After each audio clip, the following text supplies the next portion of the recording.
Yeah. So that's what I heard for the talk.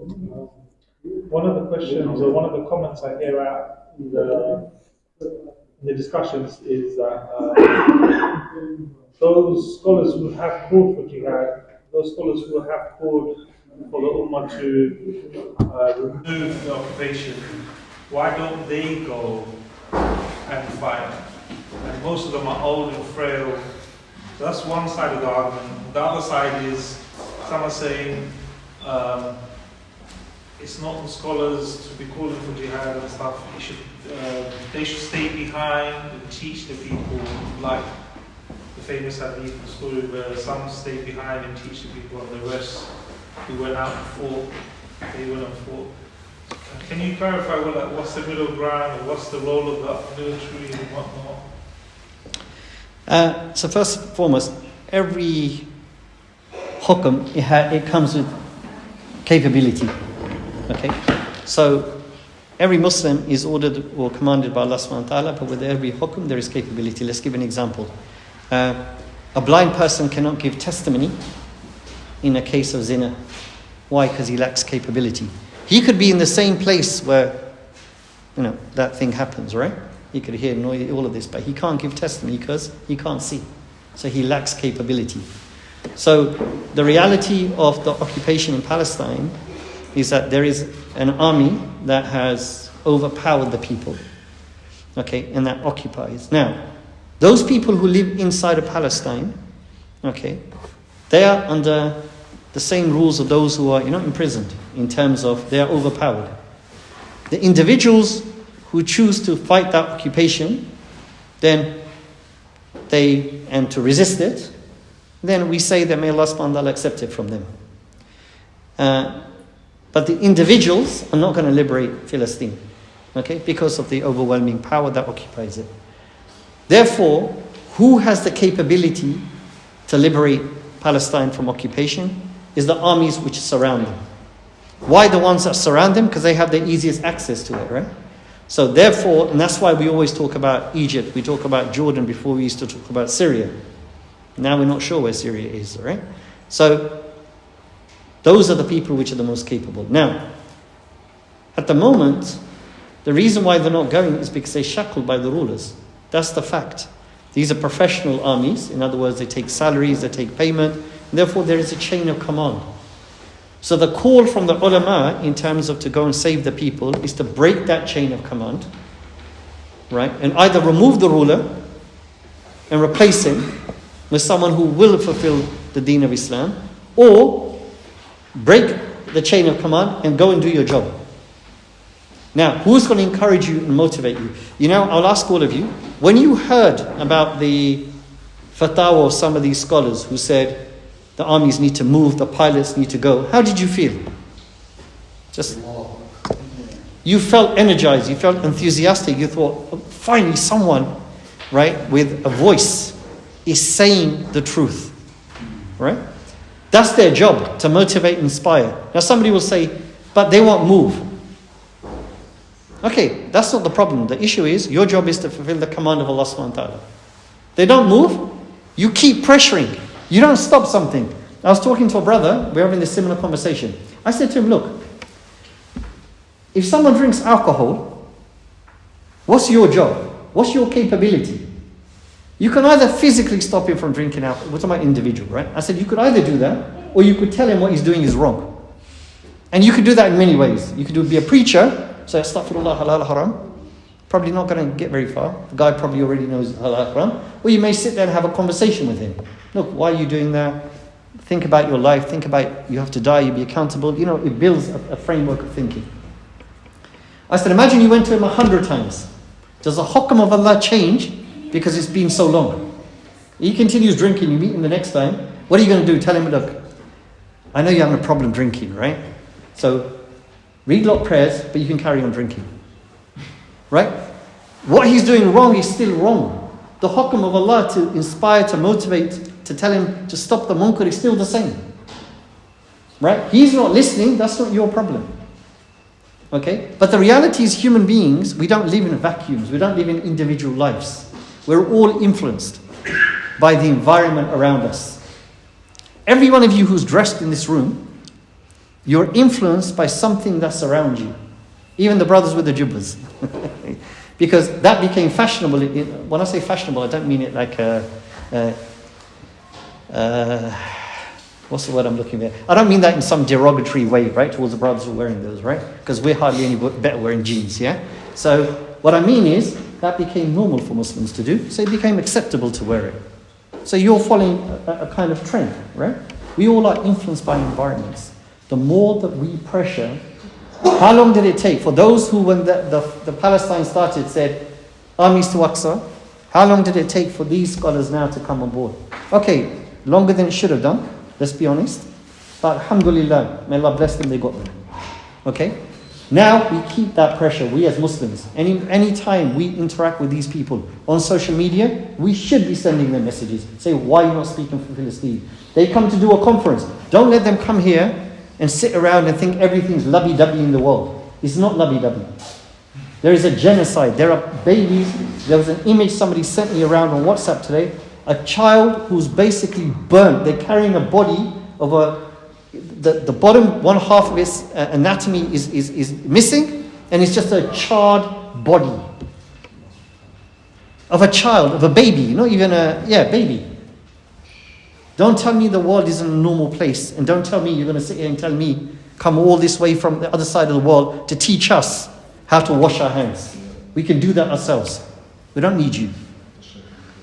So every time we go to a conference, every time we go online, we should put our views into that mix. Ask them, why are you not talking? Why are you not talking? And we'll keep saying that until he understands our shame that that's what he should be saying. So it's creating a critical mass. Right? And these things, by the way, brothers, they don't change instantly. We're not going to solve Palestine instantly. The problem we're seeing right in front of us now is not a problem that started today. What is here today is probably the worst thing we've seen in our lifetimes. But the problem in Palestine has been going on all the way back. If you want to talk about modern history, to 1917 when the British entered. And then everything else that happened up to 1948. This is not about, the history did not start on 7/10. Okay? The issue is not about the 67 borders. It's not about two-state solution. It's about an occupier who's occupying land. In our case, the land of Isra wal Miraj. That's the entry point to this discussion. And that's what we should encourage, these scholars. Okay, so first part of your question, they can't, right, if they're ordered in prayer. But they can speak, and they do have audience because people respect them for who they are. Number one. Regarding what you mentioned, that is not hadith, ayah of Quran. Okay? The context of that was, the way that it's interpreted, right, there is a whole fiqh discussion, behind this point.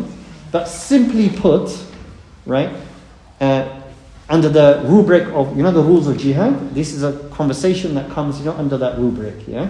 In terms of what should happen, who's responsible for fighting, who's responsible, or who should stay behind, and why, and so on and so forth. Yeah, but there's a whole discussion around the rubric of jihad. It doesn't necessarily to the point we're talking about right now.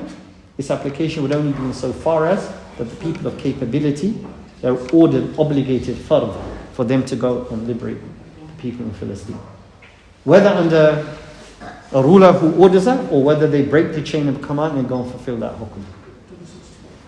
Does that answer your question? Yeah. Exactly.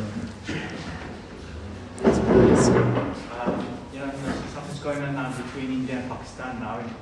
There might be something like happening in Gaza, like what might happen in Kashmir or something like that. India's going to start slowing everybody in Kashmir, or there's tensions happening there. So this is the recent bombing that happened a few days ago in Kashmir, and which the Hindutva have used. You're all aware of that, right? The bombing that happened, the killing of tourists. We condemn this kind of thing from the Islamic angle because we take Islam as our only criteria. But at this moment, we don't know who did it, right? We don't know if it's a full-scale operation. You can't trust anything that comes out of Modi's mouth. Okay, this is the butcher of Gujarat. Okay, back in I think 2002, and the policies that he has enacted under the BJP towards Muslims generally, especially in Kashmir, it's been extremely hostile. Okay, so all this has done is brought things, to a fall. And the Hindutva, in terms of their learning, is the same as the Zionists. They have, like between them, security cooperation and exchanging of intel, and they learnt from the animals that occupy Palestine, they learnt from them techniques of how to suppress people. So this has been happening for a number of years. And the situation of the Muslims right now, since what happened, it's become difficult. There are reports that students are being attacked. Some have been told if you don't get out, of here, the situation will get worse. We'll kill you, so on and so forth. Women are being harassed. There's accusations of, rape and all of these kind of things. So will this trigger something between Pakistan and India? I don't think so. Will it make the situation of the Muslims more difficult? Absolutely it will. And those policies in occupied Kashmir, in Jammu Kashmir, they have been getting progressively more anti-Muslim, okay, over a number of years, especially since the BJP, has been there, yeah? So I think it'll be difficult. And you can also say that it wouldn't be a surprise if in the future what is happening in Palestine now is not something that the Modi government has in mind for that part of the world. Because the two of them, if you look at their history, is very similar in terms of occupation. Then we would say Pakistan is obligated to send its army. Right? So the same ruling will apply, but now the first people who are obligated are the Pakistani army because they are capable. By the way, this other thing about the armies, are they capable, not capable? They're more than capable. If you study from a independent, un-Islamic, when I say un-Islamic, I mean not from the lens of Islam and Iman and Taqwa and Jihad and all of these type of rules that Islam provides, right, in terms of motivation for armies. If you remove away from that kind of thing and you look at just, I think firepower online and their capability, right? So firepower is, an online military assessment of, different countries. The Muslims are more than capable of liberating this place. Don't believe that. I was talking to a brother, he's a dear friend of mine, and he was saying, look, the occupiers, they got this, they got that, they got these type of drones. He's telling me everything that exists. And I said to him, so what? At the end of the day, you still need human beings, you still need armies, you still need to fight. I said to him simply, if the Egyptian army marched right into Tel Aviv, right? It's now gone up, like there's reports that it's gone into the Sinai, right? If it breached the border of the Rafah crossing and just went in, let's say it went right inside, okay? That's not too complicated, right? Let's say it did that. What would America do? Think about it. What would America do? Right? It can't send cruise missiles. It can, but who are you going to hit if you hit Tel Aviv? You can't pinpoint the Egyptian army if they're right inside of Tel Aviv. You're going to take them and loads of other people with them as well. Right? You can't use heavy firepower. You're now in a situation of guerrilla war where you have to fight inside. So therefore, the situation is not like, don't let anybody tell you that this situation is beyond the capability of the Muslim armies to liberate this land. Sorry, I detracted, but answer your question? Yeah. Brother Phil, Tevin. Yeah. It's a bit naive to think that these scholars are going to speak out and call for jihad. Those that did can understand the minority and they're quite independent from the government. Most of the scholars that we have today, were they in the Muslim land, they're all linked to the government. You can't really expect them to speak out. Like the armies are in the shackles of the military, the scholars need to get rid of that shackle that they have before they go for the army. So it's not simple as them going for the army. They have to get rid of that system that they're under. Yeah, I mean, I was talking about two broad spectrums, right, of what stops them, right? Loss of money and then fear. I mean, there is a reality where a brother was telling me, he said in the 90s, if you went to Syria, and he said there was three types of scholars on the minbar. Just gonna give examples, yeah? He said one type was the type that would attack, all the rulers, but they would praise the ruler of Syria. Okay.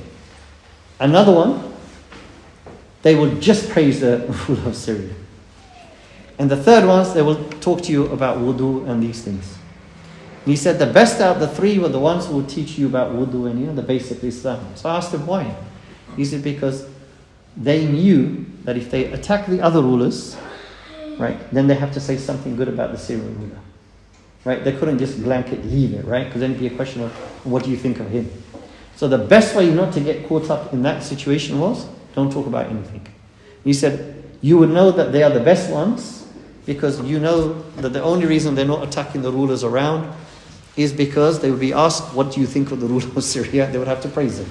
And they didn't want to do that. So there is a case where there are examples of people who genuinely, right, it's not easy. So for example, if you're a scholar in Saudi, okay, and you live there, and your family is there, okay, the head of intelligence, in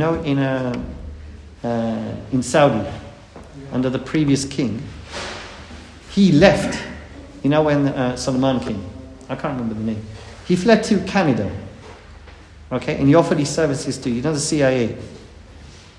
You know what they did with his kids? This is the guy who was the head of the intelligence previously. They took his kids into prison and they threatened him and told him either come back or we will do such and such to your family. So there are people who are stuck in that situation. So that leaves the scholars which are in the situation where if you can't say anything good, don't say anything. Who's left then? Like for example from Al-Azhar, the statement that came. That goes back to the hadith we mentioned that you are the one that works for that institution. You are handpicked to sit in that role. And not handpicked by your peers, but handpicked because of your commitment and closeness to the ruler. One of the previous heads of Al-Azhar, there's a brother who I know, and he knew him, he grew up with him. He said, we used to be at college, we used to study. He said every time, this man used to be a loner. I don't want to mention names because this man's passed away. And he said he used to be a loner. He said whenever the governor used to come, and because he said we used to do activities in the colleges, he said when they come, he was the first one to go and point out who used to do what. He said eventually we found he was head of Al-Azhar some years later. So these people, they fall into the category of those that need to be accounted. Then there are those that can talk. Again, I don't want to. You guys know who's on social media. You guys know who the scholars out there are that can speak, but they don't. They don't speak because of fear of losing their access to what they'll say to their platforms and all of these things. But if you're a scholar of the deen and knowledge, and you're a lineage of the history we just spoke about, are you not supposed to be an example of what you teach us? Yeah. Come back to that question. Yeah, you can. Yeah. Thank you, bro. Wouldn't we say that everyone can speak? That no one has an excuse not to speak? Because, I would have disagreed with what you just said. Because, think about Fir'aun's hairdresser, her kids being put in front of her, into boiling water and killed in front of her. Yeah? So are you saying, is it that you're saying, according to the Sharia, they have a legitimate reason not to speak? Is that what you said? Well, no, what I'm saying is that they're not speaking because they're using an excuse. The excuse being that we can't because of the risk to our lives. No, but right? I don't disagree with you. I'm just answering the question. The question was that... The shower, yeah. Yeah, the question was that, it was asked of me, are we not being naive, right? Thinking that these people are just going to do it. And what I'm saying is that they don't have a Sharia excuse. I'm not saying from Islamically they have an excuse. What I'm saying is that the excuse they use, right, is that if I do this, this will happen. So it's okay, right? They're saying if we do this, this is what will happen, right? And that's why we're asking them that question. That if that's the case, why can you not move? Why can you not? Right? At least, the least you could do is not speak in favor of those or against those who are speaking the truth, right? Because that's the least you could do. So, I understand what you're saying. I understand that you're saying that they're under the... I understand all of that. But the point is, you're a scholar. The point is, you have a duty from Islam.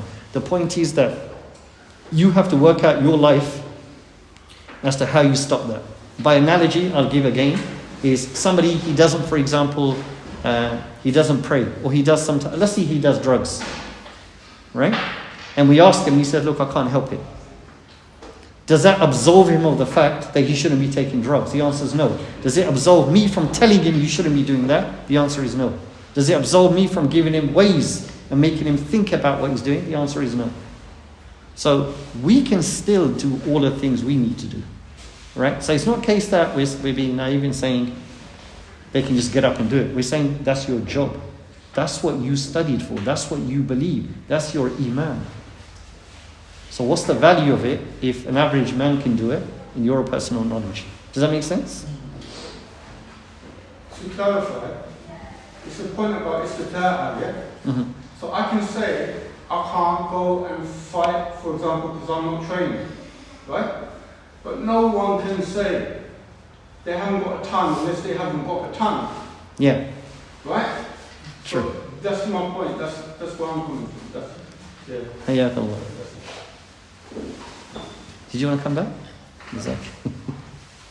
Just a quick comment. There have been bodies that have issued fatwa. So, if I'm not mistaken, the Mufti Taqi Usmani, the body that he's a part of, scholarly body, actually issued the fatwa. So it's not just individuals that have come out, individual scholars that have come out and give fatwa. It's actually bodies that have come out and given the fatwa. Yeah, so there was a conference built, Palestine, the responsibility of Muslim Ummah in Pakistan, International Union of Muslim Scholars, IUMS in Indonesia. So they're not just one person. What we're saying is relative to the Ummah, these voices are few. And we're saying that there are people out there who have access to millions of people. They should be doing the same. Just a quick clarity, Ustadh. So, you mentioned the example of Imam Abu Hanifa, for example, when the scholar, when the leader asked him or wanted to appoint him, he refused, and the quotes you mentioned earlier about not being at the gates of the ruler. Surely the ruler needs his hand held by a scholar to be guided. Yes. Right? So if you could just clarify, are there different scenarios where it is advisable for a scholar to be very close to keeping an eye on a ruler and advising him? Mm-hmm. And are there situations where scholars should all keep a distance from the ruler? I mean, there's a bit of unclarity there, if you could just clarify that. Yeah, hayakallah. So, we've talked about the situation where the ruler is oppressive and the scholar is close to him, but he's not correcting him. That's kind of like the scenarios that we're talking about. Or the tyrants to whom scholars spoke out against, their tyrants. But at the same time, there's a hadith of the Prophet ﷺ where the Sahaba asked, who's the best? He says, al-ulama wal-umara. He said, who's the worst? He said, al-umara wal-ulama. So the Sahaba asked, why you gave the same answer? So he said, who's the best?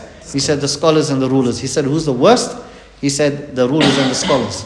So they said, how come you gave the same answer to the both questions? And the Prophet ﷺ said that if the condition of the ruler is good, if the condition of the scholar is good, then the ruler will be good. And if the condition of the scholar is bad, then the ruler will be bad. So who's the good scholar? The good scholar. And by the way, that doesn't mean to say that they shouldn't take up positions, within the Islamic ruling system, right? As qadis and these things. But what it warns them is that when you take those positions, they come with responsibility. Right? Because there are other hadith that talk about the reward, of the alim, right? Who sticks to the truth. So when you take that position, you should know what you're getting yourself into. Right? And that's the point with the current reality today. In the current reality today, everybody knows the reality of the rulers that we have. So if you're a scholar and you go to an institution of these people, what do you think is going to happen to your religion? They're going to take it from you. There's an example a brother shared. It was, I think, 60s or late 60s or maybe 70s from Jordan. Okay? He said in Jordan, the moon had been, somebody had come to the Mufti of Jordan and told him that I sighted the moon. They came to his office. So he asked him to give testimony. The man gave testimony. And whether it was a radio, back in those days, or whether it was a television, he announced through his channels that the moon had been sighted and tomorrow was Ramadan. Okay, half an hour later, he comes back on that set and he says, the man who came to me, we verified that he's wrong or that he's a liar, okay, and the government will come back and make this announcement. So some brothers, okay, of some of whom I know through other brothers, they said that we went to speak to this man and we asked him what happened.